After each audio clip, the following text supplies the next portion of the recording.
Welcome to the Deep Dive. Today, we are taking a massive wrecking ball to one of the biggest myths in modern finance. The idea that wealth equals consumption. Exactly. Yeah. We're digging into the essential truths from Thomas Stanley and William Danko's research from the Millionaire Next Door. And that book, it didn't just sell well. No, it stayed on the New York Times bestseller list for a staggering 89 weeks. It totally redefined the conversation about money. It was revolutionary because it just forced everyone to confront their own assumptions. If you asked people back then to describe a millionaire. They'd say a flashy sports car, a mansion, designer labels. Right, and the research just dismantled that image. Yeah. So our mission today is to really internalize this core truth.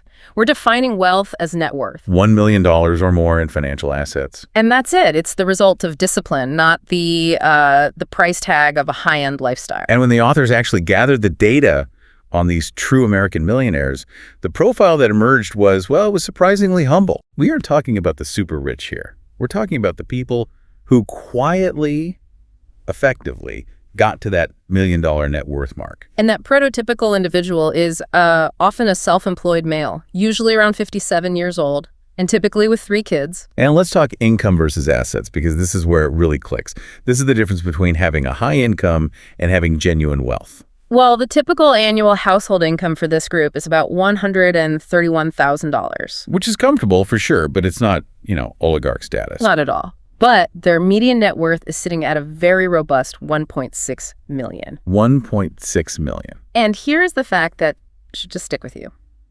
Most of these people, the real millionaires next door, are first-generation affluent. So they didn't inherit it. Not their capital, not their status. They built it over maybe 2 or 3 decades of just sheer hard work, some risk, and most importantly, radical self-discipline. They are accumulators. Not consumers.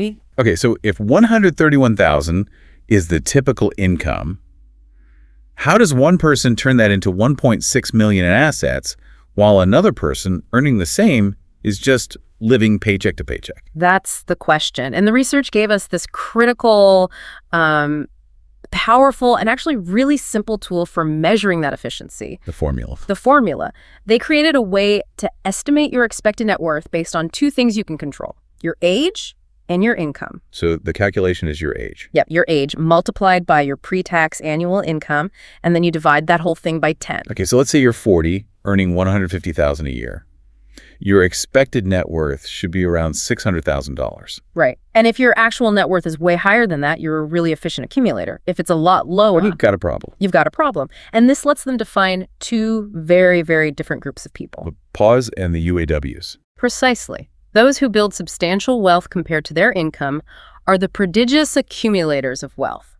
PAWs, they're efficient, they're disciplined. And the others? The underaccumulators of wealth, the UAWs. These are often the high-income folks who just fall victim to brutal lifestyle inflation. They earn a lot, but they spend even more. That distinction brings up that old saying, doesn't it? Big hat, no cattle. It's the perfect description. People who look rich, but they just aren't.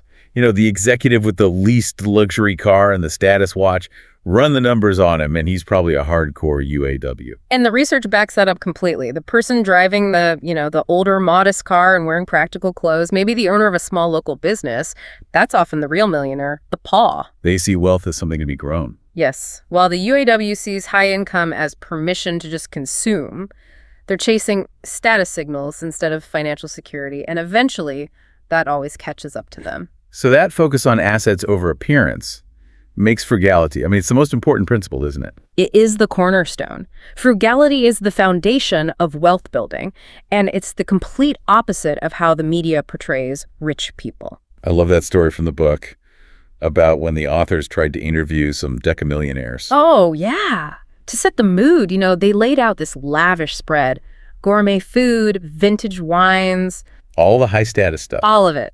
And the millionaires just kind of shrugged, politely turned it all down, and asked for, some simple crackers and water. That one moment tells you everything about their values. Mm-hmm. They're not impressed by the display. They're focused on efficiency. For them, frugality isn't about deprivation. It's a defense strategy. It's an active choice to trade a little bit of present enjoyment for a whole lot of future freedom. Let's get into the specifics, because this is where it gets really practical. How does this discipline actually play out?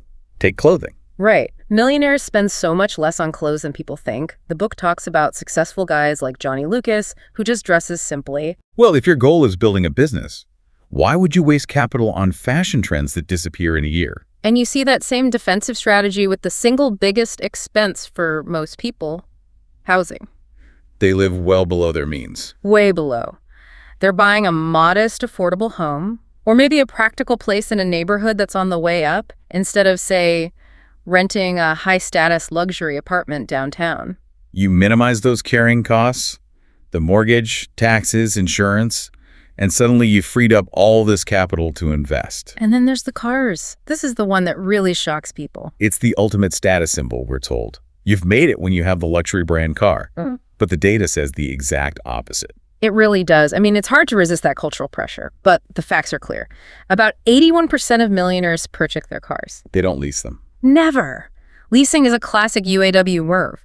It lets you consume a higher status car than you can actually afford. The average price a Pa pays for a car is usually under $30,000. It's just transportation. It's purely functional. That kind of discipline, from crackers to cars, that has to be a learned behavior. It absolutely is. It's often, modeled by parents, but critically, it is reinforced by a supportive, frugal spouse.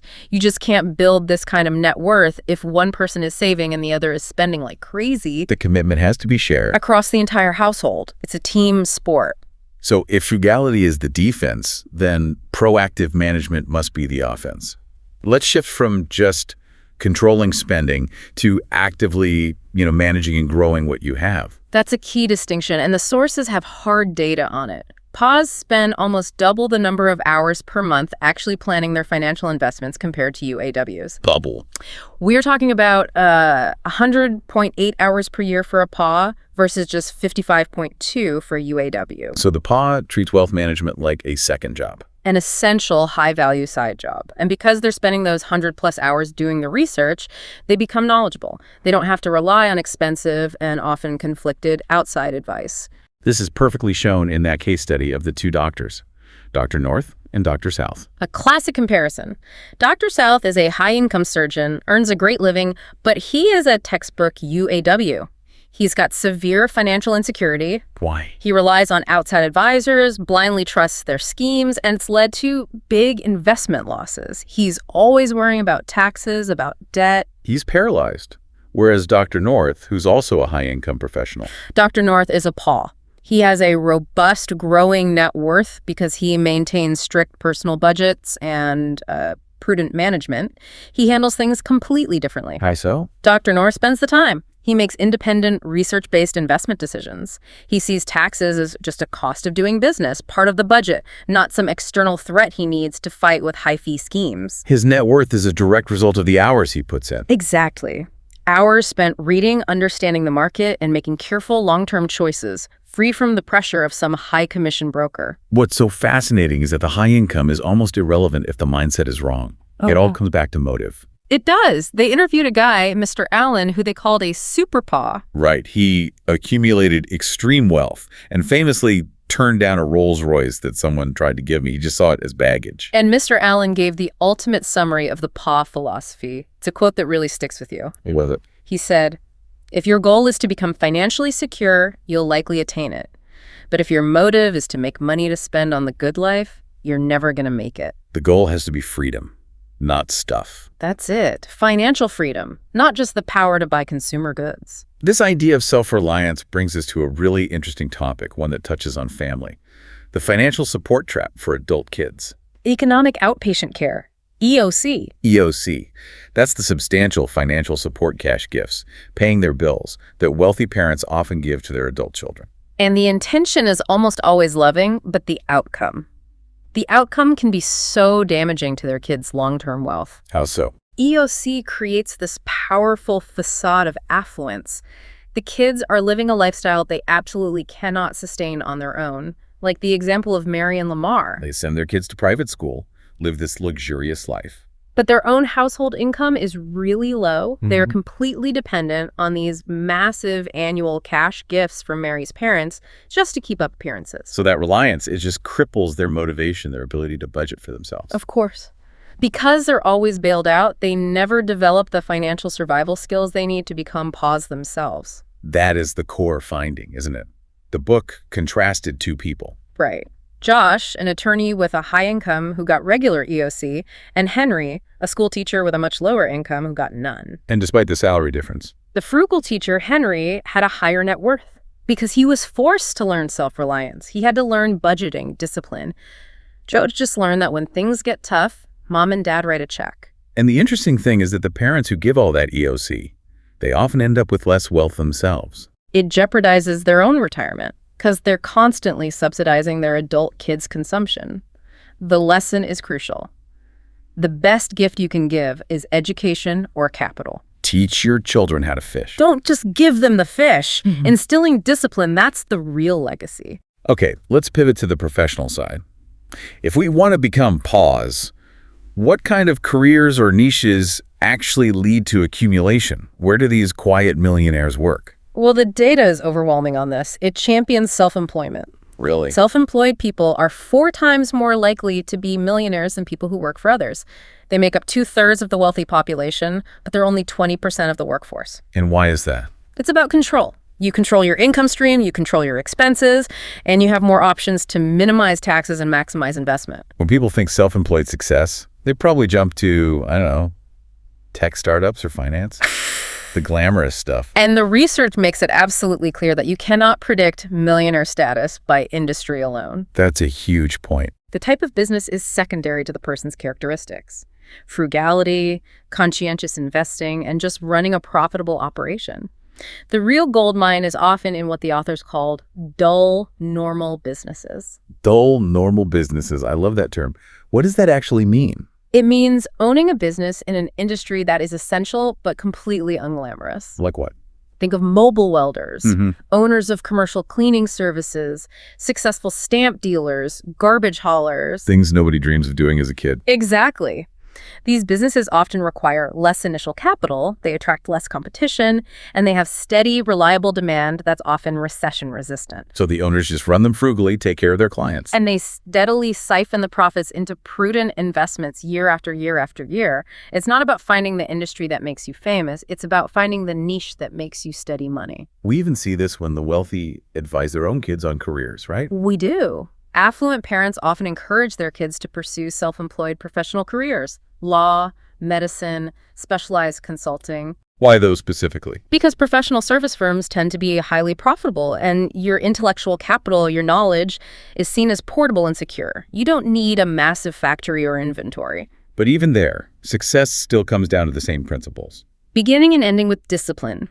The Sojin, who is also a paw, treats their professional earnings as capital to be invested, not just currency to be spent. So when we step back from this whole deep dive, the lesson is just so clear.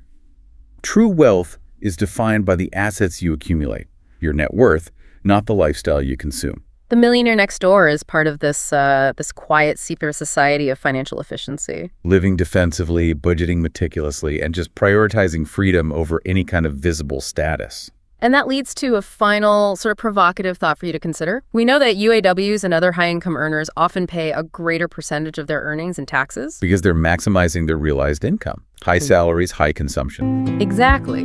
But the core PAW strategy is the consistent maximization of unrealized wealth growth in investments, which isn't taxed until it's sold. So how might adopting that defensive mindset, maximizing investment growth over immediate consumption, change the financial game for you right now? Take a hard look at your own expenses and ask yourself, are the subtle pressures of what society expects you to consume preventing your own accumulation, your own financial freedom? That's the calculation worth making.